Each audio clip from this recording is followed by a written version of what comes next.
এই জন্য সারা বিশ্বে দেখবেন তরুণদেরকে ধ্বংস করার সমস্ত ষড়যন্ত্র চক্রান্ত চলছে। কিভাবে? পয়েন্ট নাম্বার 1, প্রথমত ইহুদি এবং খ্রিস্টান এই সভ্যতা আপনার সাথে যা করেছে তা হচ্ছে আপনাকে আপনার জীবনের উদ্দেশ্য থেকে তারা সরিয়ে দিয়েছে। এটা 1 নাম্বার কাজ তারা করেছে। আল্লাহ পাক কোরআনে বলেছিলেন, ওয়ামা খালাকতুল জিন্না ওয়াল ইনসা ইল্লা লিয়াবুদুন, আমি মানুষ এবং জিনকে শুধুমাত্র আমার ইবাদত করার জন্যই সৃষ্টি করেছি। তারা আপনাকে এই উদ্দেশ্য থেকে সরিয়ে দিয়েছে। এখনকার যুবক শ্রেণী আল্লাহর জন্য বাঁচে না, আল্লাহর জন্য মরে না। নো, এখনকার যুবক শ্রেণী টাকার জন্য বাঁচে, পদের জন্য বাঁচে, চাকরির জন্য বাঁচে, একটা মেয়ের জন্য বাঁচে। এখনকার যুবক শ্রেণী আল্লাহর জন্য বাঁচে না। ইল্লা মাশাআল্লাহ, অল্প কিছু ভাই আছে জানি, তাদের কথা আলাদা। এটা প্রথম কাজ সেটা করেছে, আপনাকে আপনার জীবনের উদ্দেশ্য থেকে সরিয়ে দিয়েছে। আমি 100% নিশ্চিতভাবে বলতে পারি, আপনি যে যুবককে জিজ্ঞাসা করবেন যে বাবা তোমার জীবনের উদ্দেশ্য কি, কেউই বলবে না আমার জীবনের উদ্দেশ্য জান্নাত। চ্যালেঞ্জ করলাম আমি, জিজ্ঞাসা করে দেখেন। কোনো যুবক বলবে না আমার জীবনের উদ্দেশ্য জান্নাত, বলবে না। তার জীবনের উদ্দেশ্য চাকরি, অথবা একটা অ্যাফেয়ার, অথবা পলিটিক্যাল পাওয়ার, অথবা স্ট্যাটাস, অথবা জমি বাড়ি, অথবা গাড়ি। কারণ সমাজ এবং পরিবার তাকে এটাই শিক্ষা দিয়েছে, নিজের পায়ে দাঁড়াতে হবে বাবা তোমাকে। তো প্রথম যে কাজটা তারা করেছে সেটা হলো তারা আপনাকে আপনার জীবনের উদ্দেশ্য থেকে সরিয়ে দিয়েছে। 2 নাম্বার কাজ তারা যেটা করেছে সেটা হলো যে আপনার শারীরিক শক্তিটাকে তারা নষ্ট করেছে। প্রথমত, এখনকার যুবকদের শারীরিক শক্তি আর আমাদের চাচাদের শারীরিক শক্তির মধ্যে আকাশ পাতাল পার্থক্য আছে। এখানকার কোনো চাচার সাথে লড়াই করার ক্ষমতা তোমাদের নাই। তোমরা 3 জন মিলে একজন চাচার সাথে পারবা না ইনশাআল্লাহ, আমি বিশ্বাস করি এটা। আমার একজন আত্মীয় যিনি একটা প্রশাসনিক পদে আছেন, হার্ট স্ট্রোক করেছিলেন, আমি দেখতে গিয়েছিলাম। তিনি একসময় বাংলাদেশের পক্ষে অস্ত্র ধরেছিলেন। যখন একটা সীমান্তে লড়াই হয়েছিল বাংলাদেশের সাথে অন্য একটা নাফ নদীর ওখানে, তিনি বিডিআরে ছিলেন, যেটাকে আমরা বিডিআর বলি। আমি যখন তাকে দেখতে গিয়েছি আমি বলেছিলাম যে না আপনি তো দুর্বল হয়ে যাচ্ছেন। তিনি আমাকে বলেছিলেন যে তুমি এখনো আমার সাথে পারবা না, তুমি এখনো আমার সাথে পারবা না। আগেকার মানুষদের যে শক্তি, ফিজিক্যাল স্ট্রেংথ, এটা তোমাদের মধ্যে নাই। তোমরা কি বুঝতে পারো? এটা ওরা করেছে। কিভাবে জানো? তোমাদের জীবনযাত্রার রুটিনটা তারা চেঞ্জ করে দিয়েছে। তোমরা এখন ঘুমাও 12টা, 1টা, 2টা, 3টায়, আর ওঠো ওই যে 10টা, 11টা, 12টায়। তোমরা আর রাসূলের সুন্নাহ অনুযায়ী চলো না।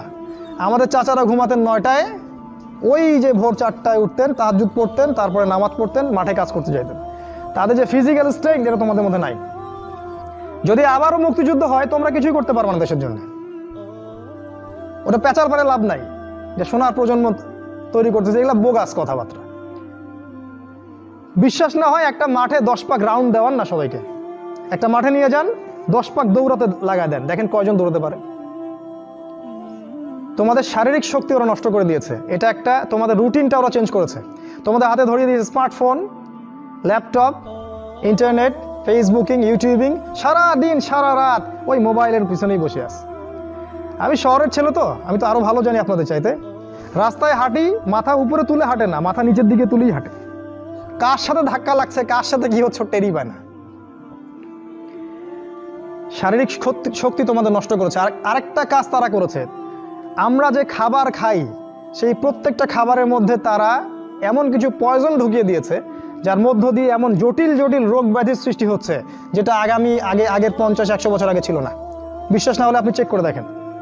এখন যত খাবার তোমরা খাও, বাইরের খাবার, ম্যানুফ্যাকচার্ড খাবার, এই প্রতিটা খাবার তোমাদের শরীরের জন্য ক্ষতিকর। যা খাচ্ছ বাইরের ম্যানুফ্যাকচার্ড, এই যে ড্রিঙ্কসগুলো খাচ্ছ, এই যে ফুডগুলো খাচ্ছ, ফাস্ট ফুড খাচ্ছ, এই যে হোটেলগুলোতে খাচ্ছ, হাইজেনিক কোনো খাবারই তোমরা খাচ্ছ না। অথচ আমাদের এই চাচাদের দিকে তাকিয়ে দেখো, তারা সব দেশি জিনিসপত্র খেয়ে খেয়ে বড় হয়েছেন। ওই সময় ফ্রেশ বাতাস, ফ্রেশ খাবার, এখনও তারা স্ট্রং। আর তোমার এই 30 বছর বয়সে, আমার এই 30-25 বছর বয়সে আমরা ওটা করতে পারছি না। এটা এমনি এমনি হয়নি, এটা ওদের চক্রান্ত ছিল যাতে করে মুসলিম উম্মার তরুণ প্রজন্মকে তারা ধ্বংস করতে পারে। মুসলিম উম্মার তরুণ প্রজন্ম সেই জাজবা রাখে না, এক নাম্বার তোমাদের জীবনের উদ্দেশ্য থেকে সরিয়েছে, 2 নাম্বার তোমাদের খাবারের অভ্যাস চেঞ্জ করেছে, 3 নাম্বার তোমাদের এই শারীরিক সক্ষমতা নষ্ট করেছে, 4 নাম্বার তোমাদের শিক্ষা ব্যবস্থাকে সে ধ্বংস করেছে। কথাটা ভালো করে শোনো, তোমাদের শিক্ষা ব্যবস্থাকে তারা ধ্বংস করেছে। কিভাবে? তুমি 25 বছর এই সেকুলার লাইনে পড়াশোনা করবা, 25টা সূরা তুমি শিখতে পারবা না, ইম্পসিবল। তুমি 25 বছর এদিকে পড়াশোনা করেছো, কিন্তু 25টা হাদিস তোমার জানা নাই, 25 জন সাহাবীর নাম তুমি বলতে পারবে না, তুমি রাসূলুল্লাহ সাল্লাল্লাহু আলাইহি ওয়াসাল্লামের জীবনী কখনো পড়ে দেখো নাই, ছুঁয়েও দেখো নাই, তার স্ত্রীদের নাম তোমার জানা নাই, 10 জন জান্নাতি সুসংবাদপ্রাপ্ত সাহাবীর নাম তোমার জানা নাই, কিন্তু তুমি এদিকে science, arts, commerce, physics, chemistry, biology, হাবি জাবি সব পড়ে শেষ করেছো, ইসলামের বেসিক নলেজ তুমি অর্জন করো নাই। এটা ওদের চক্রান্ত ছিল, শিক্ষা ব্যবস্থা দিয়ে তোমাদেরকে ইসলাম থেকে সরিয়ে দেয়া, এবং তারা সেখানে 100% সফল। এগুলো নিয়ে কথা বলার সময় যেহেতু আমাদের নাই, আমরা যেহেতু আমাদের ওই যে হাত বাঁধা, আমিন টামিন এইসব নিয়ে আমরা যে মারামারি কাটাকাটির মধ্যে আছি, এটাই হচ্ছে আমাদের বড় জিহাদ আমাদের, তাই না? এই জায়গায় কাজ করা উচিত ছিল। পক্ষান্তরে যারা মাদ্রাসায় পড়ছি আমরা, অত্যন্ত দুঃখজনক যে মাদ্রাসায় পড়ার পরেও আমরা সাম্প্রদায়িক হয়ে যাচ্ছি কেন জানি।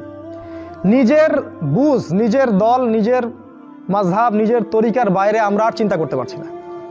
ইসলাম যে একটা প্রশস্ত সাগর, এখানে যে কত কি আছে এটা আমাদের জানা হচ্ছে না। একই সাথে কোরআন সুন্নাহ হাতে থাকার পরেও আমরা বিশ্বকে চ্যালেঞ্জ করতে পারছি না। আল্লাহ পাক বলেছেন, কোরআন আমি তোমার উপর নাজিল করেছি তিবিয়ানান লিকুল্লি শাই, এটা প্রত্যেকটা বিষয়ের ব্যাখ্যা। কিন্তু কোরআন থেকে আমরা পৃথিবীর সবকিছু এখন ব্যাখ্যা করতে পারি না। কোরআন দিয়ে আমরা অর্থনীতি ব্যাখ্যা করতে পারি না, আমরা রাজনীতি ব্যাখ্যা করতে পারি না, আমরা শেষ জামানাকে ব্যাখ্যা করতে পারি না, কিন্তু কোরআন আমাদের হাতে আছে, ঘরে আছে। মাদ্রাসায় পড়ছি, কিন্তু মাদ্রাসায় পড়ে ইংরেজি জানছি না, আইসিটি জানছি না, বিশ্ব সম্পর্কে জানছি না, অর্থনীতি জানছি না, এমনকি ইসলামের ইতিহাসও জানছি না। তাহলে এখানেও কিছু সমস্যা থেকে গেছে। এটা দ্বিমুখী শিক্ষা ব্যবস্থা চলছে, এটার একমুখীকরণ প্রয়োজন ছিল, যেটা হয়নি বিগত 50, 60, 70 বছরে। আর আগামী তো অল্প সময় বাকি আছে, এখন এটার জন্য আর চেষ্টা করেও কোনো লাভ হবে আমার মনে হয় না, আল্লাহু আ'লাম বিসওয়াব। এটা 4 নাম্বার কাজ তারা করেছে, এডুকেশন সিস্টেমকে দিয়ে তোমাদের ভিতরটাকে ধ্বংস করে দিয়েছে। 5 নাম্বার, তারা তোমাদেরকে দুনিয়ার মোহে ব্যস্ত রেখেছে। 5 নাম্বার, দুনিয়াটাকে এত সুশোভিত করে তোমাদের সামনে তুলে ধরেছে, মনে হচ্ছে এই দুনিয়াই সবকিছু। আর এই দুনিয়া পূজারী কোনো যুবক ছেলেকে দিয়ে আপনি আল্লাহর পথে কোনো খেদমত আশা করতে পারেন না, কারণ ওর পুরো চিন্তাটা দুনিয়া কেন্দ্রিক। সকালবেলা ঘুম থেকে উঠে ও চিন্তা করে দুনিয়া, দুনিয়ার দুনিয়া, রাতে ঘুমানো পর্যন্ত। আল্লাহকুমুত তাকাসুর, আল্লাহ পাক বলেছেন, হাত্তা যুরতুমুল মাকাবির, যতক্ষণ না তোমরা কবরে পৌঁছাচ্ছ ততক্ষণ এই প্রাচুর্যের প্রতিযোগিতায় লিপ্ত আছো। দুনিয়ার সুশোভিত, এই যে দেখবে দুনিয়ার যত মোহ, এটা তোমার সামনে সহজলভ্য করা হয়েছে। অল্প টাকা দিন এত জিবি কিনুন, মাত্র এত টাকা দিন এত কিছু কিনুন। ফোন করছে মেয়ে, আপনার সাথে রিসিভ করছে, মানে নারী, এই যে অনলাইন, এই যে ইন্টারনেট, পর্নোগ্রাফি, ব্লু ফিল্ম, হারাম অ্যাফেয়ার্স, এই যে বয়ফ্রেন্ড গার্লফ্রেন্ড, এগুলোকে আপনার সামনে এত সহজলভ্য করে দিয়েছে যে একটা যুবক ছেলে চাইলেই জেনা করতে পারে। তুমি যদি চাও এখনই জেনা করতে পারবে, কেউ তোমাকে বাধা দিবে না। তোমার সামনে জেনাকে এত সহজ করা হয়েছে, তুমি চাইলে এখনই মদ খেতে পারবে, কেউ তোমাকে বাধা দিবে না। আর মদের তো লাইসেন্স দেয়া আছে আমাদের দেশে, পতিতালয়গুলো লাইসেন্সও দেয়া আছে, কেউ তোমাকে বাধা দিবে না। এটা এত সহজ কেন করে দেয়া হলো? অথচ মদ যদি উমর রাদিয়াল্লাহু আনহুর সময় কেউ পান করত, তাকে 80টা বেত্রাঘাত করা হতো। কেউ যদি জিনা করতো ওই সময়, তাহলে প্রকাশ্যে ওকে 100টা বেত্রাঘাত করা হতো। কোনো বিবাহিত ব্যক্তি যদি জিনা করত, তাকে রজম করে হত্যা করা হতো। কেউ যদি কোনো ব্যক্তিকে অন্যায়ভাবে হত্যা করত, তাকেও কেসাস করা হতো, হত্যা করা হতো। এগুলো তুমি আর দেখবে না। এখন তুমি দেখবে সমস্ত পাপ সহজলভ্য হয়ে গেছে। এটা এমনি এমনি হয়নি, তারা করেছে তোমার জন্যে, যাতে তোমার ভিতরের ঈমানটা চলে যায়। কারণ পাপী হৃদয় নিয়ে তুমি আল্লাহর পথে দাওয়াত ও জিহাদ করতে পারবে না। কদ আফলাহা মান যাক্কাহা ওয়া কদ খাবা মান দাসাহা, যে পবিত্র হয়েছে সে সফল, আর সে ধ্বংস হলো যার ভিতরটা কলুষিত হয়ে গেছে। তোমার ভিতরটা কলুষিত হয়ে গেছে, তোমার ভিতরে কোনো রকম চেতনাই নাই আল্লাহর পথে দাওয়াতের এবং জিহাদের, এটা ধ্বংস করে ফেলা হয়েছে।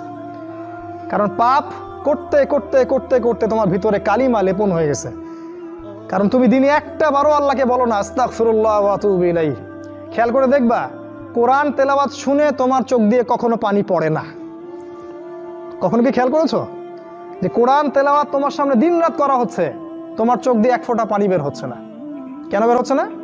কারণ তোমার ভিতরে সেই পরিশুদ্ধ হৃদয়টা নাই, তাসকিয়া নূরটা নাই, পাপ দিয়ে ভর্তি হয়ে গেছে।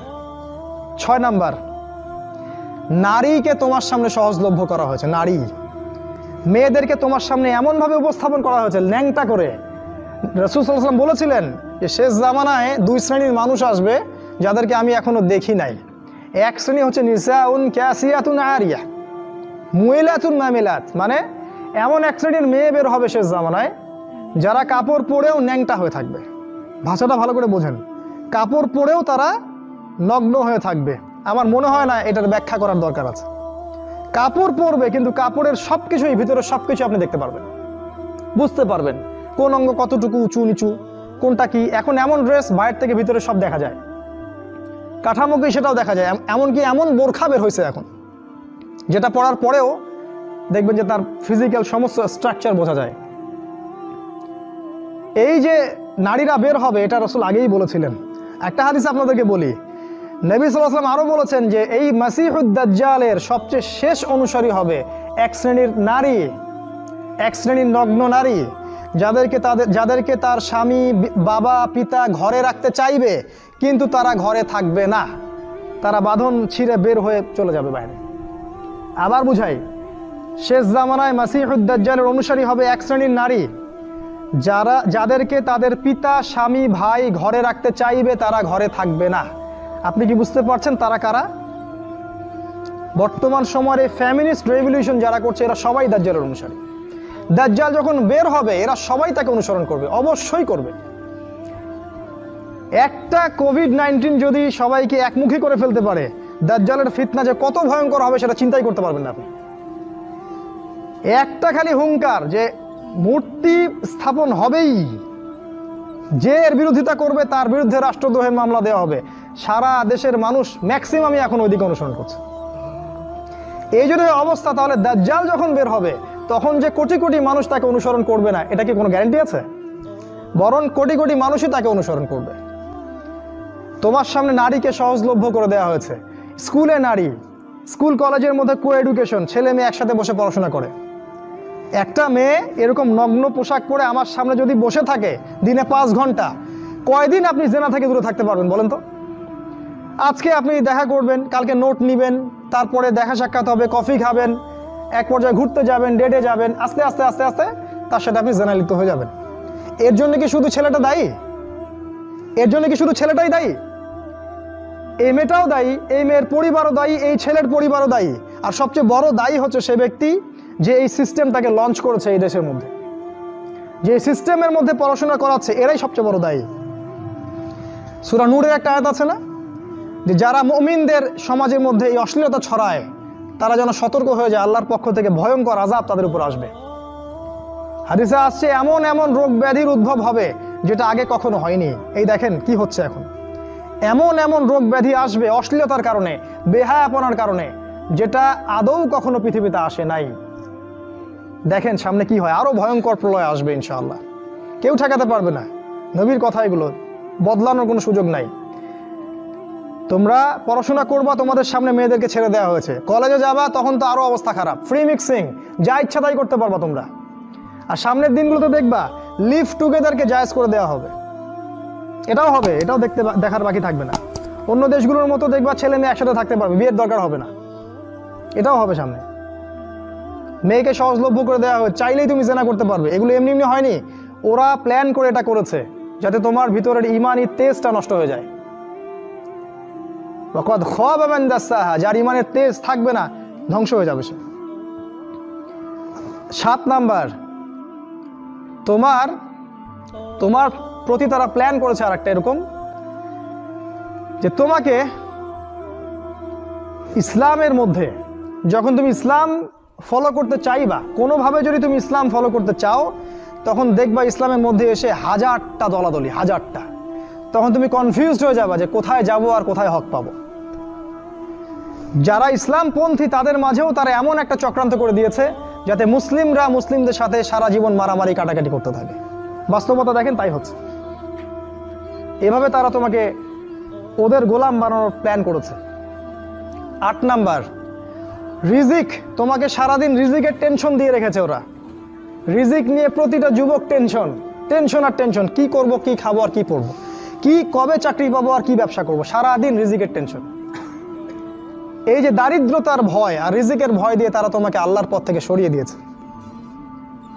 9 নাম্বার, আমি খুব শর্ট করে বলছি, অনেক ডিটেলস সময় লাগবে বেশি বললে। 9 নাম্বার হচ্ছে যে তারা যেটা প্ল্যান করেছে যে তোমার রিজিকের মধ্যে তারা হারাম ঢুকিয়ে দিয়েছে। হারাম, তুমি যে সেক্টরেই যাবা রিজিকের সন্ধানে সেখানে গিয়ে দেখবা হারাম সেখানে যুক্ত হয়ে আছে। হয় ঘুষ থাকবে, না হলে সুদ থাকবে, না হলে প্রতারণা থাকবে, অথবা অন্য কোনো এমন কিছু থাকবে যার মধ্য দিয়ে তোমাকে রিজিক অন্বেষণ করতে হবে। চাকরিগুলোর দিকে তাকান, এখন দেখেন কি অবস্থা। ঘুষ ছাড়া আপনি চাকরি পাবেন? এটাও বিশ্বাস করতে বলেন আমাকে। আমি তো পাইলাম না ফার্স্ট ক্লাস রেজাল্ট নিয়ে। ব্যবসা করতে যাবেন, সেখানেও দেখবেন এমন এমন সিস্টেম করে দিয়েছে আপনি চাইলেও অনেক সময় হালাল ব্যবসা করতে পারবেন না। একটা হালাল পণ্যের ব্যবসা করবেন, সেখানেও হারাম তারা ঢুকিয়ে দিয়েছে। এগুলো এমনি এমনি হয়নি। আর 10 নম্বর একটা হচ্ছে যে ইসলামিক মানে জীবনের প্রতিটা ক্ষেত্র বলতে বোঝাচ্ছি আপনার ব্যক্তি জীবন, আপনার সামাজিক জীবন, আপনার পরিবার, আপনার এই যে রাষ্ট্র, বিশ্ব, ইসলামের প্রতিটা ক্ষেত্রে যে একজন ব্যক্তি হবে আপনার আদর্শ, তিনি হচ্ছেন কে? মুহাম্মদ রাসূলুল্লাহ সাল্লাল্লাহু আলাইহি ওয়াসাল্লাম। এটা কার কথা? আমাদের কথা না আল্লাহর কথা? লাকাদ কানা লাকুম ফি রাসূলিল্লাহি উসওয়াতুন হাসানা। ওই উসওয়াতুন হাসানা যাকে আপনার উচিত ছিল ব্যক্তি, পরিবার, সমাজ, রাষ্ট্র সমস্ত জীবনে বাস্তবায়ন করার, এই উসওয়াতুল হাসানা তারা সরিয়ে দিয়েছে, দেয় নাই?